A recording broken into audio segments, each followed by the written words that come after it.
ना कर झूठी तारीफ अपने शहर की इस कदर, ना कर झूठी तारीफ अपने शहर की इस कदर कि मैं भी गांव छोड़ आऊं और भटकूं दर बदर। हेलो फ्रेंड्स, जय Shri Krishna, Radhe Radhe. Welcome back to my channel. मेरा नाम है सुनंदा। आज कहानी सुनने वाले हैं एक इच्छा पूर्ति वृक्ष की, जो कि घनघोर जंगल में था। और उस पेड़ से आप जो इच्छा करो, जो इच्छा जाहिर करो, वही आपकी इच्छा की पूर्ति कर देता। उस पेड़ के बारे में बहुत कम लोगों को पता था, क्योंकि वो घनघोर जंगल में जो था, एक ऐसा जंगल जहाँ सूर्य की किरणें भी मुश्किल से पहुँच पाती थी।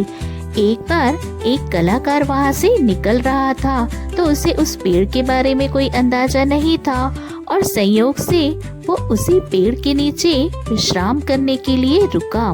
अपने साथ भोजन लाया था। उसने भोजन किया और उसे लगा कि थोड़ी देर विश्राम कर लेता हूँ, नींद ले लेता हूँ, उसके बाद चल दूंगा। और जब वह सोया तो उसकी नींद इतनी लंबी रही कि वह सीधे शाम में जगा। तब तक आसपास अंधेरा हो चुका था और उसे लगा कि अब तो मुझे यही रात बितानी होगी, इसके अलावा कोई ऑप्शन भी नहीं है। अब उसे फिर से भूख लगने लगी थी, तो उसने इच्छा जाहिर की कि कहीं से पकवान मिल जाए, भरपेट भोजन मिल जाता। कमाल की बात हुई कि उसके सामने पकवानों से भरी थाली आ गई। उसे बहुत भूख लग रही थी, इसलिए उसने ज्यादा सोचा नहीं, चुपचाप खाने लग गया।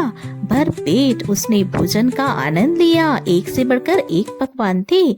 जब उसने भोजन कर लिया तो मन में एक और इच्छा आई कि कहीं से कुछ पीने को मिल जाता।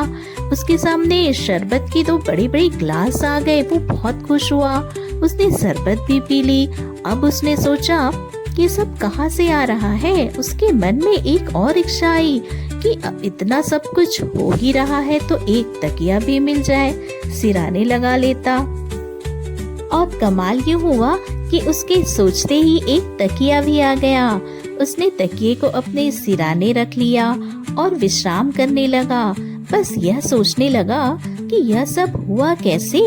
उसके दिमाग ने अब काम करना शुरू किया।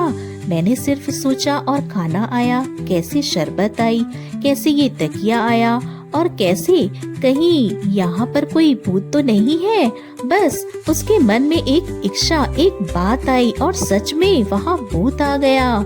जैसे ही उसने भूत को देखा तो उसके मन में पहला विचार यही आया, कहीं भूत मुझे खा ना जाए, क्योंकि इसीलिए इसने मुझ तक शरबत पहुँचाई, खाना पहुँचाया, पकवान पहुँचाया, तकिया पहुँचाया। बस उसने सोचा और भूत ने उसे खा लिया, क्योंकि वो इच्छा पूर्ति वृक्ष था।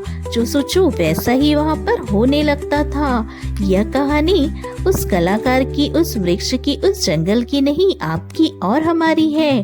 हमारा दिमाग इस दुनिया का सबसे बड़ा इच्छा पूर्ति वृक्ष है, लेकिन कमाल की बात यह है कि हम हमेशा नेगेटिव सोचते हैं। ये छोटी सी कहानी का सार यह है दोस्तों कि जैसा हम सोचेंगे वैसा ही हमारे साथ घटित होगा, तो हमेशा अच्छा ही क्यों ना सोचें। ये कहानी कैसी लगी दोस्तों, हमें कमेंट में बताइएगा। वीडियो पसंद आए तो लाइक कीजिए, चैनल को सब्सक्राइब कीजिए। थैंक्स।